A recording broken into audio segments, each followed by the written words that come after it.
First of all আমরা মামুন স্যারের কাছ থেকে জানবো।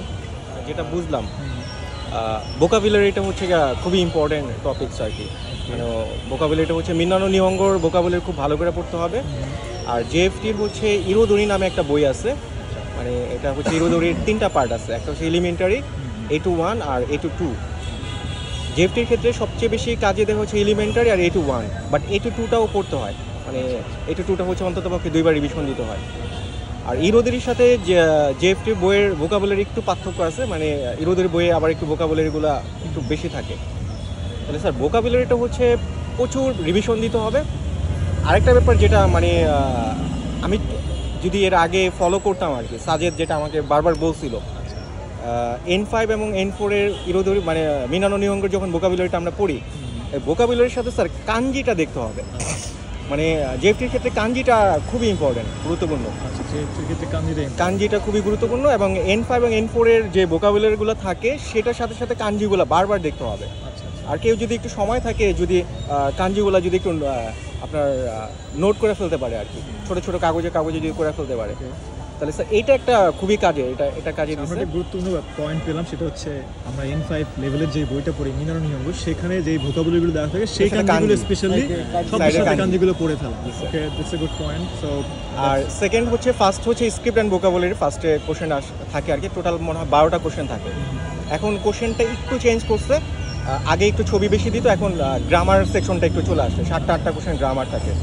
আর গ্রামারের ক্ষেত্রে স্যার মিনানো নিহঙ্গের উপরে কোনো গ্রামার নাই, মানে আপনার জেএফটি যদি পাস করতে কেউ চায় তাহলে মিনানো নিহঙ্গের N5 এবং N4 এর গ্রামারটা খুব ভালো প্র্যাকটিস থাকতে হবে, এই গ্রামারটা খুব ভালো থাকতে হবে। আলটিমেট কথা হচ্ছে মিনানো নিহঙ্গ একদম স্টুডেন্টের জন্য পড়তে হবে, রাইট। আর এরপরে যে সেকেন্ড পার্টটা আসে হচ্ছে কনভারসেশন। এই পার্টটা বলা হয়ে থাকে জেএফটি সবচেয়ে টাফ, মানে যেই পার্টটা থাকে আর কি। টোটাল 12টা কোশ্চেন থাকে, এবং কোশ্চেনগুলোর প্যাটার্নটা মোটামুটি একটু হাই থাকে। তো এই কোশ্চেনগুলো হচ্ছে মিনানো নিহঙ্গের গ্রামারটা তো লাগবেই। আর ইরোদরির যে বই আছে এলিমেন্টারি A21, A22, এটা লিসেনিং আকারে থাকে, ওটা 2বার 3বার যদি শুনতে পারে তাহলে সে এখানে কনভারসেশনটা খুব ভালো করতে পারবে। আর লিসেনিং স্যার যেটা দেখলাম, মানে পরীক্ষা তো ফার্স্টবার যখন পরীক্ষা দিলাম, সেকেন্ড থার্ডবারে যেয়ে দেখলাম যে লিসেনিংয়ের প্যাটার্নটা জেএফটিতে একটু চেঞ্জ করে ফেলছে। আগের থেকে লিসেনিং প্যাটার্নটা মোটামুটি অনেকই চেঞ্জ করছে। আর লিসেনিংটা কাজে দেয় হচ্ছে যারা হচ্ছে জেএলপিটির N4 যে লিসেনিংগুলো আছে, জেএলপিটির N4 যে লিসেনিং আছে, এই লিসেনিংগুলো একটু খুব ভালো করে শুনতে হয়। সো লিসেনিং এ ভালো করতে হলে আমরা জেএলপিটির N4 লেভেলের লিসেনিংটা আছে। আর হচ্ছে লিসেনিং আরেকটা আছে হচ্ছে আপনার ইরোদরির A21 আর A22, বিশেষ করে A22 একটু টাফ লেভেলের। A22 এর লিসেনিংটা শুনলে সবচেয়ে ভালো হয়, এবং এটা প্র্যাকটিস করতে হবে। ওকে, এই ব্যাপারগুলো হচ্ছে আমরা ফলো করতে পারি। সো সে হচ্ছে প্রথমবারই পাস করছে, if I am not wrong, right? না, মামুন আসলে জেএফটির যে টুকিটাকি বিষয়গুলো সব মামুন ভাই বলে ফেলছে। আচ্ছা, আমি মানে আমার কাছে পাস করছেন, সো আপনার কাছে হয়তো বা এক্সপেরিমেন্টাল তেমন কিছু ছিল না, তারপরে আপনার মনে হয় কোন ব্যাপারগুলো ফলো করলে প্রথমবারই ক্র্যাক করা যাবে?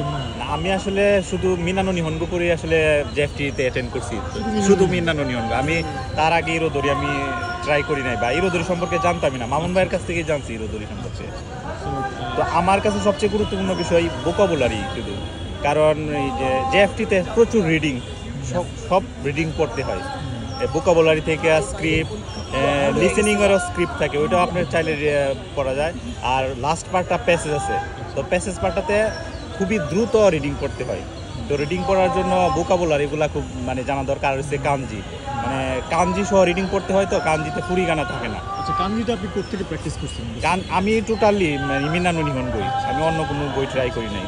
আপনি ইরোদরি পড়েন না? ইরোদরি আমি পড়ি নাই। তো মিনানো নিহঙ্গ এমনভাবে হেল্প করতে পারে, মানে আমি মনে করি যে নিহঙ্গর বেসিকটা মিনানো নিহঙ্গই।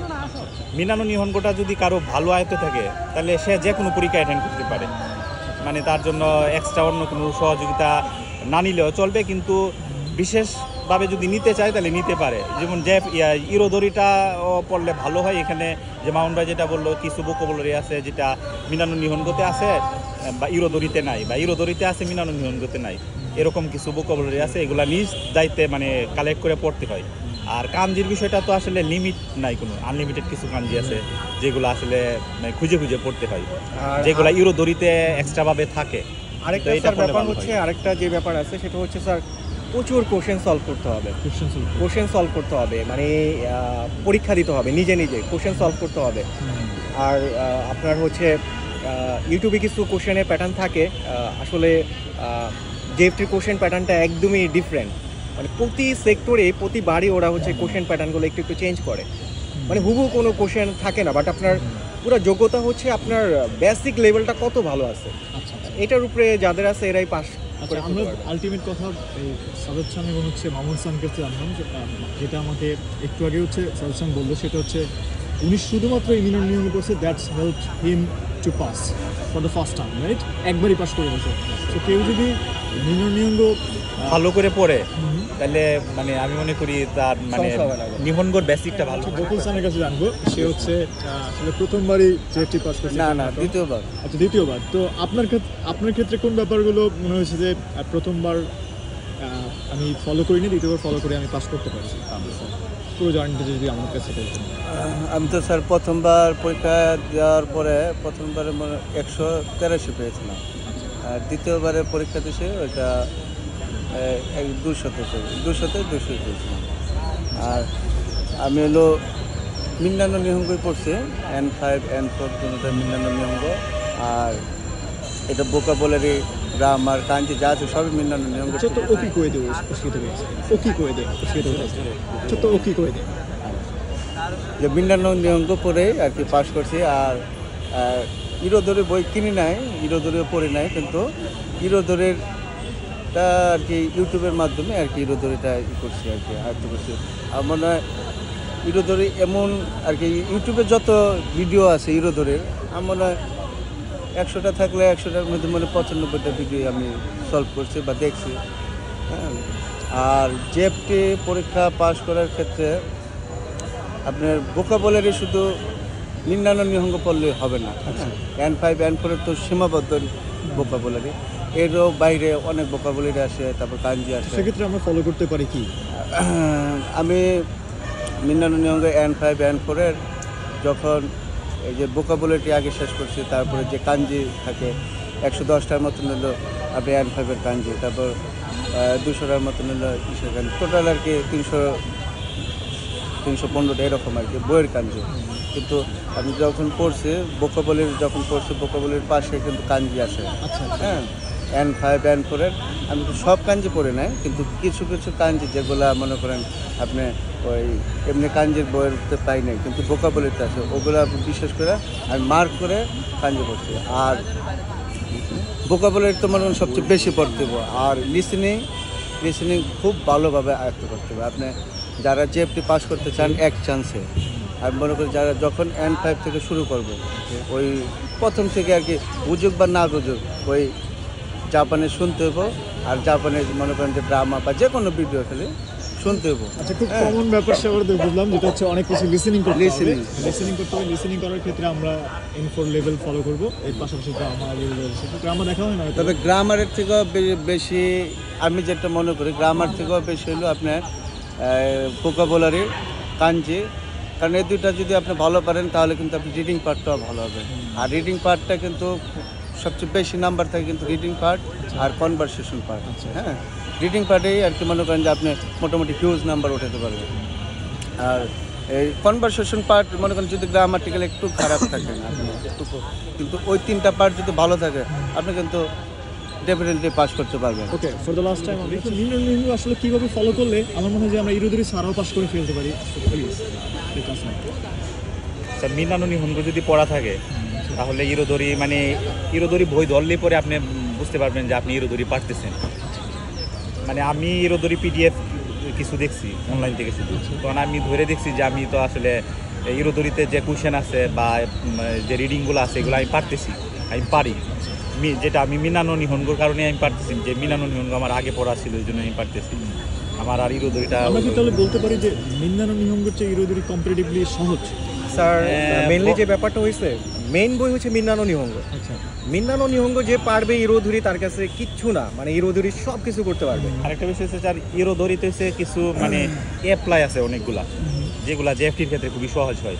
যেমন জেএফটির যে কোয়েশ্চেন প্যাটার্নটা ইরোধরির মতো, যেমন যে স্ক্রিপ্ট যেটা যে ভোকাবুলারি স্ক্রিপ্ট, তারপর কনভারসেশন যেগুলা বা লিসেনিং পার্টগুলা, এগুলা ইরোদরিতে ওই সিস্টেমে দেওয়া থাকে। তো ওইগুলা পড়লে আর কি জেএফটিটা সহজ হয়। আর মিনানো নিহঙ্গটা পড়লে আপনি জেএলপিটি দিতে পারতেছেন, নাট দিতে পারতেছেন, জেএফটি দিতে পারতেছেন, সবগুলাতে আপনি অ্যাটেন্ড করতে পারতেছেন। কিন্তু যদি আপনি শুধু ইরোদরি পড়েন তাহলে আপনি ওইগুলার জন্য আসলে ওইভাবে প্রিপেয়ার্ড না। শুধু জেএফটির জন্য আপনি ভালোভাবে মানে প্রিপারেশন নিতে পারতেছেন। আর মিনানো নিহঙ্গটা যদি আপনি ভালোভাবে ওইটা শেষ করেন তাহলে আপনি মোটামুটি সবগুলা পরীক্ষার জন্য আপনি প্রস্তুত। বলা যায় স্যার যে জেএফটিতে হয়েছে যে মানে জেএফটি বলতে জাপানি, আমি মনে করি জাপানি ভাষাতে যদি ভোকাবুলারি আমরা জানি তাহলে ওইটা আমরা ট্রান্সলেট করতে পারি সহজেই। মানে একটা সেন্টেন্সের যদি আমরা ভোকাবুলারিগুলার অর্থ যদি আমরা জানি, কারণ গ্রামাটিক্যাল রুলস যদি আমরা এখানে অ্যাপ্লাই নাও করতে পারি কিন্তু এটার মিনিংটা আমরা ধরতে পারতেছি, যেটা জেএফটির ক্ষেত্রে খুবই মানে উপকারী হয়। এই যেমন একটা বড় প্যাসেজ পড়ার পর এটা দ্রুত আমাদের ট্রান্সলেট করতে হয়, মানে এটা নিহঙ্গটা পড়ার পর আমাদের দ্রুত মানে বাংলাটা বুঝতে হয়, বোঝার পর আমাদের সলভ করতে হয়। ভোকাবুলারি একটা বিশাল মেথড, খুবই গুরুত্বপূর্ণ পার্ট হচ্ছে ভোকাবুলারি স্যার। আর ভোকাবুলারি আর একটা বিষয় হচ্ছে যে ভোকাবুলারি পার্টে যদি আপনি অন্যান্য পার্টে যদি 60% 70% নাম্বার পান তাহলে কিন্তু আপনি ওই পার্টগুলোতে আমি মনে হয় উত্তীর্ণ। কিন্তু ভোকাবুলারিতে অনেকে আছে যে অন্যান্য পার্টে ভালো করছে কিন্তু ভোকাবুলারিতে কম পাওয়ার কারণে মনে হয় ফেল করে। আচ্ছা, ভোকাবুলারি পার্ট বলছিলেন যে এটা সবচেয়ে মেজর পার্ট, তাহলে এই মেজর পার্টটা আসলে আমরা কিভাবে আসলে আয়ত্ত করতে পারি? স্যার এখানে যে বইয়ের মধ্যে তো কিছু ভোকাবুলারি আছেই, মানে তার বাহিরেও আসলে ভোকাবুলারি খুঁজতে হয়। আরও সেটা কোথেকে নিতে পারি? অনলাইন থেকে নিতে পারে বা আরও অন্যান্য বই আছে এগুলার হেল্প নিতে পারে। যেমন ইরোদরিতে আরও এক্সট্রা কিছু ভোকাবুলারি থাকে, আবার অনলাইনে থাকে মানে বা জাপানিজ ডিকশনারি আছে, এখান থেকে সংগ্রহ করতে পারে। মানে নিজ দায়িত্বে নিজ আগ্রহে আরও কিছু খুঁজে নিতে হবে ভোকাবুলারি। তারপর হচ্ছে কাঞ্জি, যেমন বইয়ে যে কাঞ্জিগুলো থাকে তার আমরা পরীক্ষাতে দেখি যে এখানে কিছু আননোন কাঞ্জি থাকে যেগুলো আমরা আসলে দেখি নাই কখনো। তো এরকম কাঞ্জিগুলা বিগত কোয়েশ্চেন দেখেও কালেক্ট করতে হয়, নোট করতে হয়, এখান থেকে আসে। মানে ঠিক আছে, আপনাদেরকে ধন্যবাদ। আপনাদের জাপান জীবন সুন্দর হোক, সাবলীল হোক, সহজ হোক এই কামনা। আজকে এই পর্যন্ত।